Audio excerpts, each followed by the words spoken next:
From the News Channel 5 Network, this is OpenLine.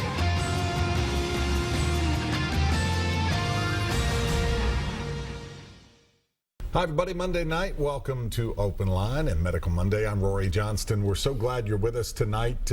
We have a very important subject to talk about tonight, and we hope you'll join in the discussion. As usual, you regular viewers know the drill. We put up the phone number and open up our phone line, 615-737-PLUS, right there on the screen. Don't wait until the end if you have comments or questions, because tonight we have an expert in the field of prostate cancer. It's Dr. David Penson. He is a urologic surgeon and oncologist, and we're pleased to have you here, sir. Thanks for coming in. Thanks for having me. After what I assume is a normal day at work for you. Yes, sir. And yes, so sir. We appreciate you spending the time with us. Let's start off a little bit, because I know that you're not just a urologist, but you focus on cancer, the bladder and the prostate specifically. Let's just talk a little bit about prostate cancer and just some of the statistics. And, it's just not a topic still that I think men want to talk about, that they want to discuss. They don't want to think about the screening test, their annual physical and all of that. But it's really important, right? Absolutely. It's the most common solid tumor among American men, and it's actually the second leading cause of cancer death among American men. So It's very important that men realize they need to get checked for this. They need to talk to their doctor about it. They can't ignore it. That's the bottom line. They really can't. Right. And I've got some stats here from, I think, the American Cancer Society, but generally each year we're looking at 225,000 new cases diagnosed and about 28,000 deaths. So that's a lot of men every year. Yeah, and it's very interesting because it's a difficult disease. As you said, there are about a little less than 250,000 men diagnosed with prostate cancer in this country every year, but only about, as you said, about 25,000 deaths occur. So a lot of those men do okay, but one of the reasons they do okay is because they know about their disease, right, and they're able to make smart choices. And so that's really important, that people have to be aware of this cancer. Sure. Obviously, some other issues. About 1 in 7, according to these statistics, 1 man in 7 will be diagnosed during his lifetime. Prostate cancer mainly occurs in older men. About 6 in 10 men are 65 or older. It's rare before the age of 40, but can happen. And the average age at the time of diagnosis is about 66.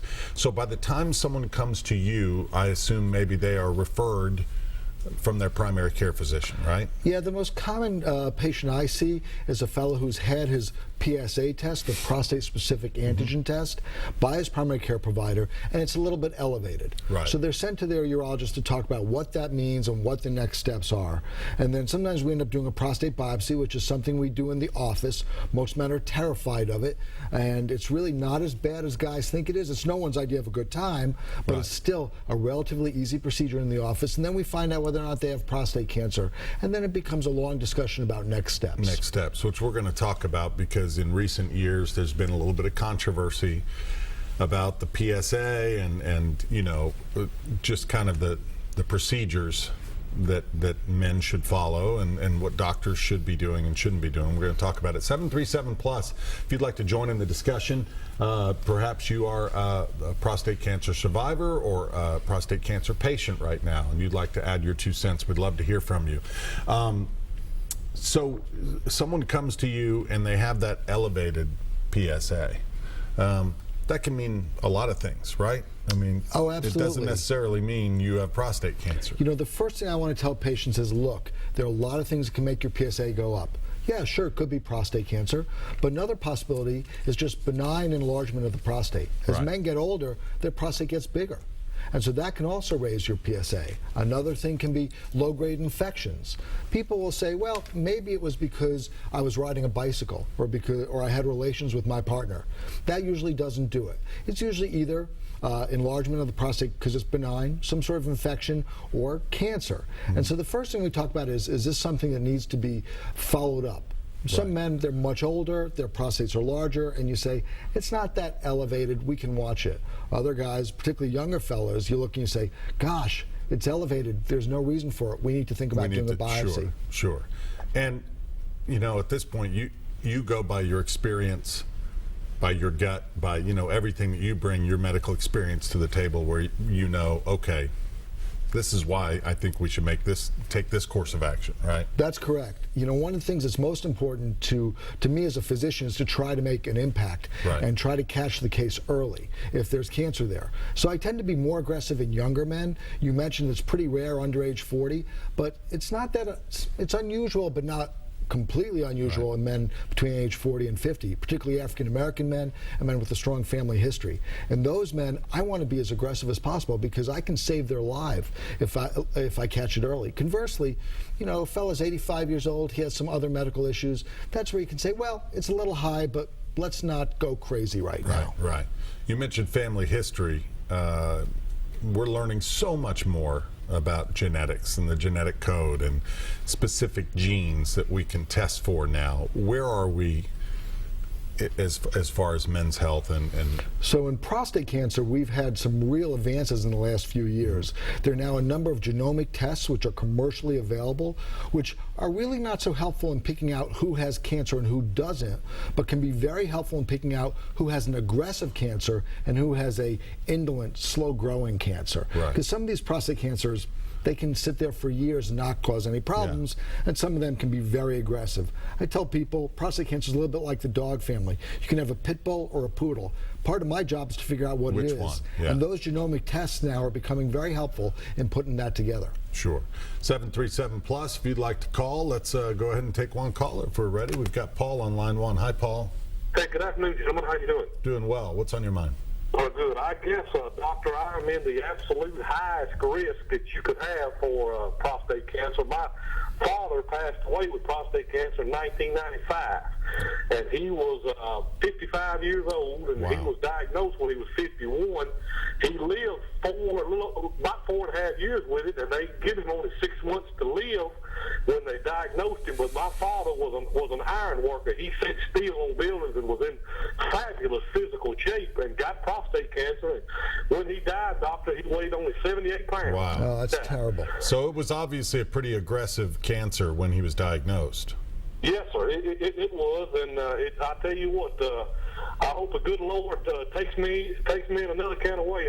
Because I'm gonna tell you what, the last year of his life, doctor, his quality of life was terrible. But what my question is to you is that my father told me about 2 years before he died that he had a burning sensation when he urinated, and he told me that if you ever have a burning sensation, son, you go to the doctor, because that's when I first noticed something was wrong. And I was going to ask you, what are some of the early warning signs, if there is any, that you could tell the public about maybe people prostate cancer? And I know that I'm definitely a high-risk candidate, and I need to start looking into that. I'll turn 44 this year. And let me just ask you, Paul, real quick, before the doctor, do you go and have your prostate checked at your annual physical?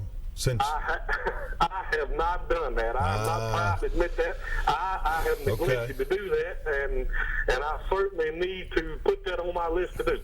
Well, Paul, let me tell you something. First of all, you do need to talk to your doctor about the PSA test. Rhori, guys like Paul, who have a strong family history, his father was diagnosed in his 50s. Too. Right, very young and with an aggressive cancer. Those are guys who have to talk to their doctor. We don't have good evidence, but if ever there's a fellow who's going to get help from that PSA test and getting a digital rectal examination, it's someone like Paul. Now, Paul asked a really important question, which is what are some of the symptoms of prostate cancer? And early prostate cancer is silent. So that burning sensation his dad felt probably wasn't prostate cancer. Maybe he had a little bit of infection, maybe he had a large prostate. There are a lot of things that can cause that burning.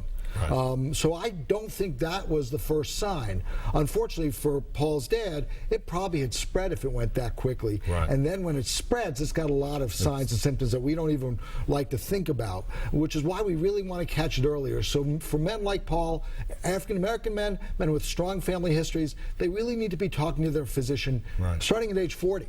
Why, there's this stigma. Why are men so scared? And, guys, we all make the jokes about going to the doctor and having to get the digital rectal exam, the PSA, and all of that. All the buildup and the fear, and it's over in, seconds, okay? And it could save your life. Look, so what do you tell? Men what are do you bad tell? patients, Yeah, okay? we really are. We really are. I'm a bad patient. I don't like to go to the doctor. My wife's after me all the time. Right. And men really don't like to have the digital rectal exam, which is just a very quick finger in a place where the sun don't shine, as it were. Right. But we really need to be thinking about that. It's important that, as you said, it's over in a second. It's really over in less than a minute. The blood test is just drawing the blood. And then you'll know a lot more than you did before. I don't know about you. I'd rather know than not. Yes. That's you know, I don't want to put my head in the sand like an ostrich. If there's going to be a problem, I want to know about it and make smart decisions. Especially with, as you've mentioned, the advancements and the treatment options and the success when spotted early. Absolutely. And you know what? It's nice to know if you don't have it. Yeah. You know, it It's a does relief. take a burden off your shoulders as well. So in both cases, it's a winner. Paul, good luck to you. Go get tested. Go see your doctor. We've got another caller on hold, but we're going to take our first break, everybody. We'll get to that and hopefully more of your calls. Guys, don't be shy now. 737 plus. We'll be right back.